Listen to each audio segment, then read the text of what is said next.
El Sáhara Occidental sigue siendo un territorio español a efectos legales. Los saharauis cuentan con DNI y pasaporte español, están en el registro civil, pero lo que nunca se llegó a hacer es una descolonización. Que los distintos gobiernos, tanto de derechas como de izquierdas, siempre han estado muy cercanos a las posturas de Marruecos. Marruecos tiene mucho poder dentro de España, que tiene un poder de presión, incluso a nivel económico, incluso a nivel mediático. El territorio del Sáhara Occidental es uno de los territorios más ricos en el norte de África.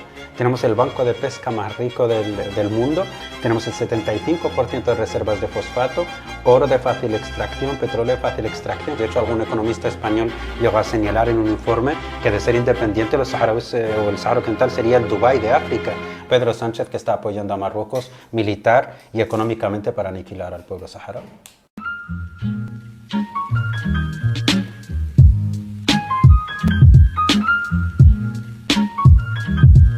Lo que intento explicar siempre que la cuestión del Sáhara Occidental no es la cuestión de un pueblo que está en África, un pueblo pobrecito que hay que ayudar y demás, o un poco incluso desde una perspectiva más superficial, moros matándose en África, ¿no? Sino que tiene una relación directa con este país. Insisto mucho en esto de que España, el Estado español y también los políticos, incluso los ciudadanos españoles, tienen una relación directa con el pueblo del Sáhara Occidental, tienen una relación directa con el Sáhara Occidental y así va a seguir hasta que el Sáhara Occidental sea descolonizado, porque recordemos que el Sáhara Occidental sigue siendo, y esto mucha gente no lo conoce, hasta el día de hoy sigue siendo un territorio español a efectos legales, ¿no? Por lo cual a mí me llama mucho la atención cuando vemos en los medios de comunicación clásicos, en las televisiones, en los platós, horas y horas de cobertura sobre lo que está pasando, por ejemplo, en Venezuela, pero no dedican ni un minuto a lo que sucede en el Sáhara Occidental, cuando el Sáhara Occidental tiene, como digo, una relación directa. No solo fue una colonia española, sino que fue una provincia española, la provincia 53, por decreto, fue publicado en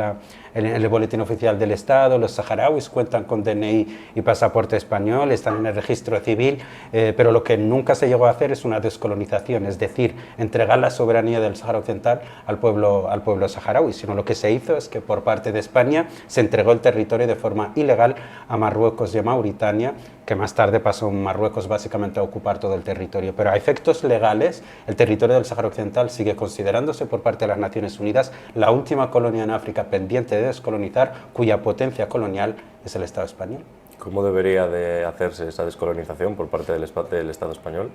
Bueno, yo creo que la responsabilidad va a permanecer, por lo cual yo siempre también insisto cuando hablo de la cuestión del Sáhara Occidental de que nosotros no partimos de pedirle a los políticos españoles o de pedirle a la sociedad española una solidaridad con una causa ajena, sino que partimos de exigir un derecho. Es decir, el Sáhara Occidental ha sido colonizado por España durante más de 100 años, ha sido incluso nombrada como una provincia española, España tenía una presencia en ese territorio y España se comprometió con las Naciones Unidas, con la comunidad internacional, pero también se comprometió con el pueblo saharaui a realizar una descolonización que es básicamente entregar la soberanía del territorio a la población autóctona del territorio del Sáhara Occidental. Eso nunca se ha llegado a realizar y en términos legales, como he explicado antes, el Sáhara Occidental sigue siendo un territorio español, por lo cual yo creo que cualquier gobierno, aunque ya han pasado 50 años de esa entrega del territorio ilegal a Marruecos, cualquier gobierno que esté dispuesto realmente a asumir esta responsabilidad de descolonizar el territorio, tan solo tendría que presentarse ante las Naciones Unidas, hacer las movilizaciones, las gestiones diplomáticas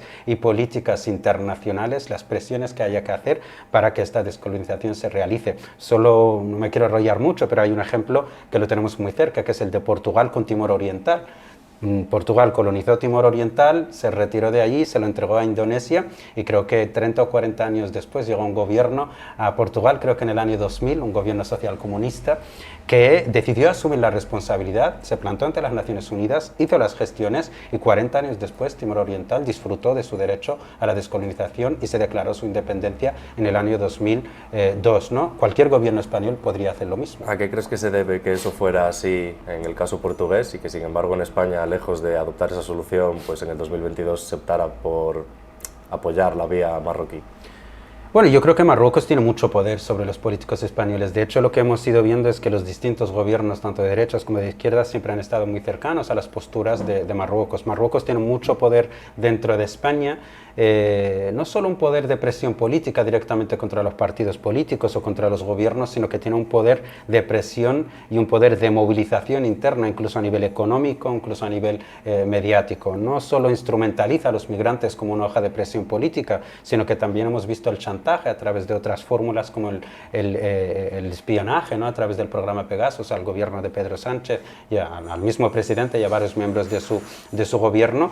Y también vemos la compra de voluntades. Por ejemplo, Felipe González es uno de los políticos más cercanos al régimen marroquí, que trabaja para los intereses de Marruecos, y vemos que hace pocos años se le regaló por parte de la Casa Real marroquí un palacete en Tánger, ¿no? Por lo cual aquí hablamos de chantaje, hablamos de instrumentalización de los migrantes como hoja de presión política contra España, pero también hablamos de compra de voluntades y de intereses.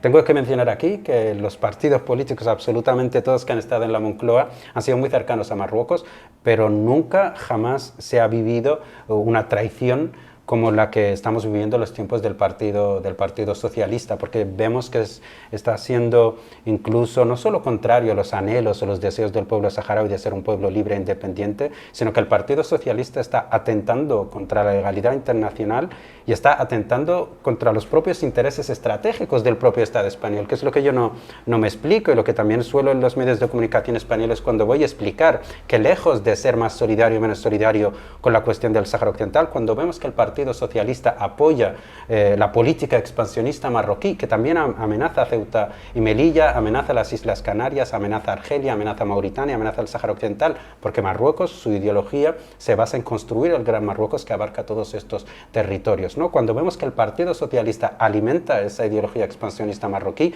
está tirando piedras a su propio tejado. ¿A qué crees que se pueda deber eso?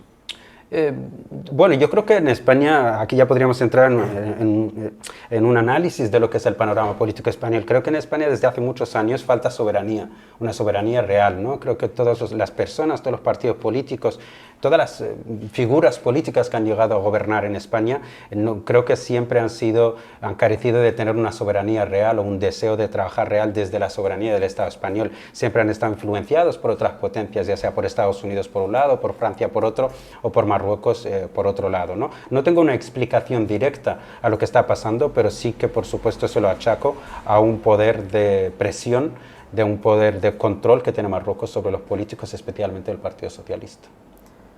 Perdón, se me fue el santo cielo. ¿Qué papel puede estar jugando Estados Unidos y la OTAN en todo esto?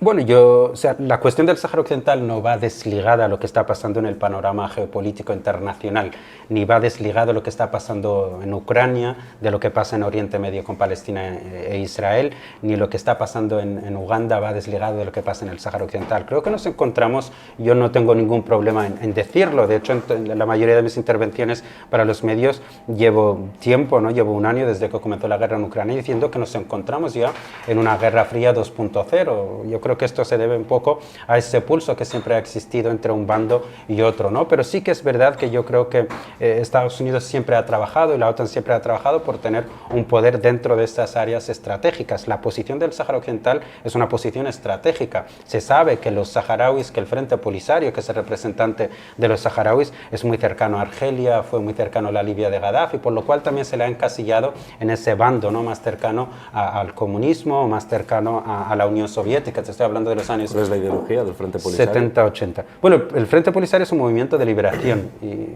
nació en los años 70 en un contexto donde había muchos movimientos de liberación en África. El movimiento de liberación es distinto al partido político porque el movimiento de liberación nace en un contexto de colonización o ocupación con un único objetivo, que es el de materializar la soberanía y la independencia. Por lo cual, el movimiento de liberación representa a toda la sociedad, desde el más conservador hasta el más progresista. Y en sus alianzas tampoco tiene una ideología marcada, es decir, se puede aliar con absolutamente todo el mundo que esté dispuesto a ayudarle en su lucha. Es verdad que clásicamente ha estado más apoyado por países más cercanos al bando comunista, pero por ejemplo, uno de los primeros países en reconocernos en Centroamérica ha sido un gobierno de derechas, democristiano en Panamá, con el que el Frente Polisario también mantiene relaciones muy, muy cercanas, ¿no? Por lo cual no hay una ideología marcada, sino que hay una apertura a todas las alianzas, ya sean estratégicas o tácticas, que puedan apoyar nuestros intereses, ¿no? ¿El Frente de Liberación utiliza la vía armada?